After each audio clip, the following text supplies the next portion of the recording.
Hello, dear children. Today we all are going to continue chapter 2 of Hindi, class 9th, book Kritika. So, the chapter name is Mere Sang Ki Aurtein by Mridula Garg. So, let's start to read the chapter. जो लेखिका है वो अपनी कहानी को फिर से start करते हुए बोलती है, हम 4 लिखते हैं और तमाम खानदान हमें पढ़ता है। 4 कौन? 3 बहनें और एक भाई। वो लेखक और लेखिका बने जो वो लिखते हैं और पूरा का पूरा खानदान उन्हें पढ़ता है। मेरी ससुराल में मुझे कोई नहीं पढ़ता। लेखिका बताती है कि उनके ससुराल में उन्हें कोई नहीं पढ़ता। इस सच्चाई को हजम करने में मुझे काफ़ी वक्त लगा। सच्चाई को एक्सेप्ट करने में मुझे काफ़ी वक्त लगा। फिर उसके फ़ायदे भी नज़र आए।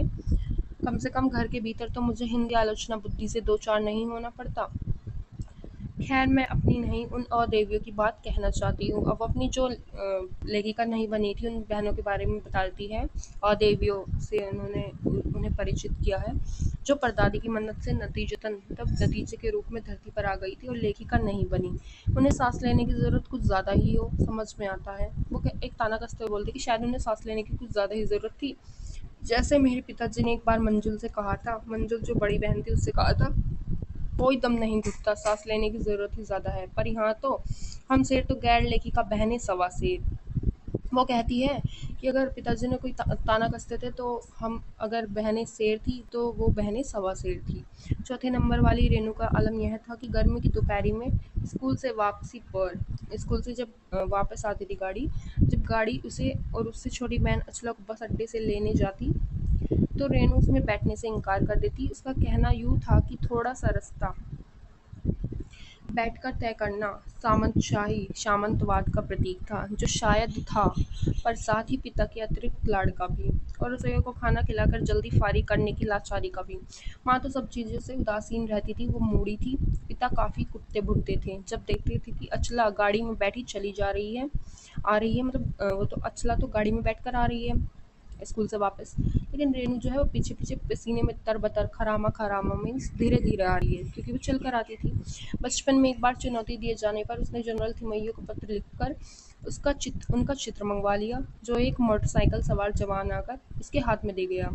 मतलब एक मोटरसाइकिल सवार जवान आया और उसके हाथ में उसका चित्र जो उसने मंगवाया था जनरल थिमैयो को पत्र लिखकर, वो दे गया।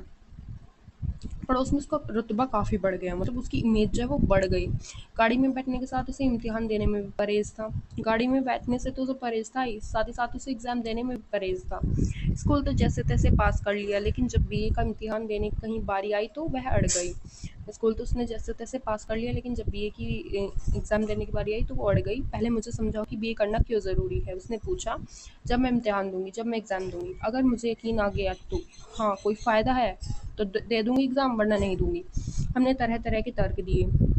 माँ ने कहा अपने पिताजी से पूछो कि क्या बीए करने के क्या फ़ायदे। पिताजी ने कहा नौकरी कर पाओगी, शादी कर पाओगी, लोग इज्जत से देखेंगे, वगैरह वगैरह। कोई तर्क विश्वसनीय नहीं लगा, न रेणु को लगा और न ही उन्हें खुद लगा। उन्होंने उसी कृतक का सहारा लिया जो युगों से माँ बाप के काम आता रहा है। कहा बीए करो। उसके पिताजी ने कहा कि बीए करो क्योंकि मैं कह रहा हूँ, क्योंकि हम बोल रहे हैं। उन्होंने ज़बरदस्ती उससे बीए करवाया। रेणु ने बीए तो कर लिया सिर्फ पिताजी की खुशी के लिए, यानी बस होने लायक नंबर लाकर। सच बोलने में माँ से भी 2 कदम आगे थी। अब जैसे पहले समृद्धि ऐसे इसकी है। प्रस्तुत अवतरण में लेखिका ने अपनी छोटे नंबर वाली बहन रेणु का आलम यह था कि गर्मी की दोपहर में स्कूल से लौटने पर जब गाड़ी उसे और उससे छोटी बहन अचला को बस अड्डे से लेने जाती तो रेणु उसमें बैठने से मना कर देती थी। उसके अनुसार थोड़ा रास्ता गाड़ी में तय करना सामंतवाद फेड्युलिज्म का प्रतीक है। बचपन में एक बार चुनौती दिए जाने पर उसने जनरल चिमई को पत्र लिखकर उनका चित्र मंगवा लिया था, जो एक मोटरसाइकिल सवार जवान आकर उसके हाथ में दे गया था, जिससे उसका रतबा काफ़ी बढ़ गया था आस पड़ोस में। रेणु ने बीए तो कर लिया, लेकिन सिर्फ पिताजी की खुशी के लिए, यानी पास होने लायक ही नंबर लाए बीए में। उसके बाद फिर से कहानी स्टार्ट करते हुए बोलती है, गनीमत यह थी कि आधा समय उसके सच सुनकर लोग सोचते थे कि यह मजाक कर रही होगी, इसलिए बिना मेहनत वह लोगों को हंसाए रख लेती थी। इसलिए उसे कोई मेहनत नहीं करनी पड़ती थी लोगों को हंसाने के लिए। वो सच भी बोलती थी, इसलिए सबको ऐसा लगता है जैसे वो झूठ बोल रही हो। आज भी उससे कोई इत्र भेंट करता है तो वह कहती है नहीं चाहिए, मैं तो नहाती हूँ। आज भी, मतलब इस टाइम भी अगर उसे कोई परफ्यूम गिफ्ट करेगा तो वो बोलती कि नहीं चाहिए, मैं तो नहाती हूँ। तीसरे नंबर पर चित्रा है। वह कॉलेज पढ़ने तो जाती थी। चित्रा जो एक और बहन थी उनकी, जो भी लेखिका नहीं बनी, उनके बारे में बताती है। कि वह कॉलेज पढ़ने तो जाती थी, लेकिन खुद पढ़ने से ज़्यादा दिलचस्पी, मतलब इंटरेस्ट, रुचि, दिलचस्पी को हम इंटरेस्ट भी बोल सकते हैं, वो दूसरों को पढ़ाने में रखती थी। इसलिए एग्ज़ाम में उसके अंक, उसके नंबर बहुत ज़्यादा कम आते थे और शागिर्दों के ज़्यादा आते थे। शागिर्दों मीन्स शिष्यों के ज़्यादा आते थे, जो उसके शिष्य होते थे। पर अपने यहाँ सब चलता था, लेकिन हमारे यहाँ पर सब कुछ चलता था। उसकी शादी का वक़्त आया तो उसने एक नज़र में लड़का पसंद करके ऐलान कर दिया और शादी करेगी तो उसी से। मुश्किल यह थी कि हमारे माँ-बाप ही नहीं, खुद लड़का भी उसके निर्णय से वाकिफ़ नहीं था।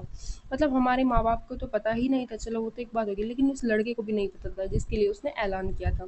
पर उसका कहना यह था कि वह जो सोच लेती है करके रहती है। तो उसकी शादी उसी लड़के से हुई। कोई मुश्किल पेश नहीं आई। आती क्यों? उसने कहा, मैंने पहली मुलाकात में उसे बतला दिया था कि मैं जो सोच लेती हूँ होकर रहता है। तो उसने बात आगे खींची ही नहीं, पहली मुलाकात में ही हथियार डाल दिए। हमें सबसे छोटी बहन अचला काफ़ी दिनों तक कुछ कम खिसकी मालूम पड़ती रही। पिता का कहा मानकर पहले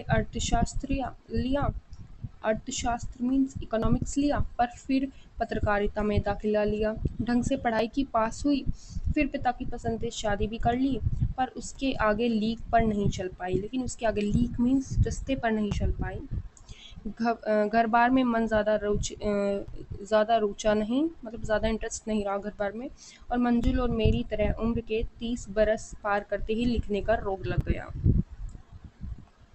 एक बात हम में एक सी ही रही, घर बार तो परंपरागत तरीके से हमने भले ही ना चलाया हो, मतलब घर बार को उन्होंने परंपराओं के हिसाब से भले ही ना चलाया हो, लेकिन उसे तोड़ा भी नहीं। शादी एक बार की और उसे कायम रखा।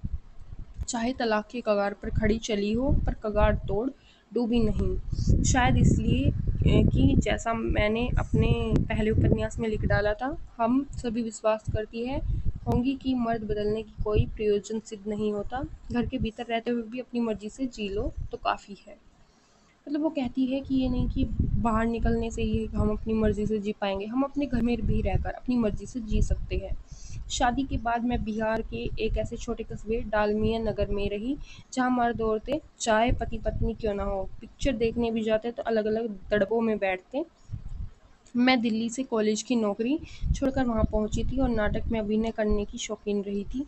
मैंने उनके चलन से हार नहीं मानी। साल भर के भीतर उन्हीं शादीशुदा औरतों को पराए मर्दों के साथ नाटक करने के लिए मना लिया। अगले 4 साल तक हमने कई नाटक किए, अकाल राहत कोष के लिए उन्हीं के माध्यम से पैसा भी इकट्ठा किया। अकाल राहत कोष के लिए उन्होंने पैसे इकट्ठे किए किस वजह से? नाटक करने की वजह से। वहाँ से निकली तो कर्नाटक के और भी छोटे कस्बे बागलकोट में पहुँच गई। तब तक मेरे 2 बच्चे हो चुके थे, वे स्कूल जाने लायक उम्र पर पहुँच रहे थे, पर वहाँ कोई ढंग का स्कूल नहीं था। उसके बाद इसकी एक समरी है। लेखिका की बहन चित्रा कॉलेज तो जाती थी, परंतु ऐसा लगता था जैसे वहाँ पढ़ाने जाती थी, इसलिए उसके अंक प्राय कम ही आते थे। उसकी शादी का समय आया तो उसने झट से एक लड़का पसंद किया और उससे शादी करने के लिए फैसला कर लिया। उस समय पति पत्नी भी फिल्म देखने जाते थे, अलग अलग कतारों में बैठते थे, जहाँ पर वो रहती थी बिहार में। लेकिन मैंने अपने प्रयास से वहाँ की औरतों को नाटक में पराए मर्दों के साथ अभिनय भी करवाया और नाटकों की मदद से पैसा भी जमा किया। सो डियर चिल्ड्रंस, इस वीडियो में इतना ही। अब हम कंटिन्यू करेंगे नेक्स्ट वीडियो में। So thank you for watching.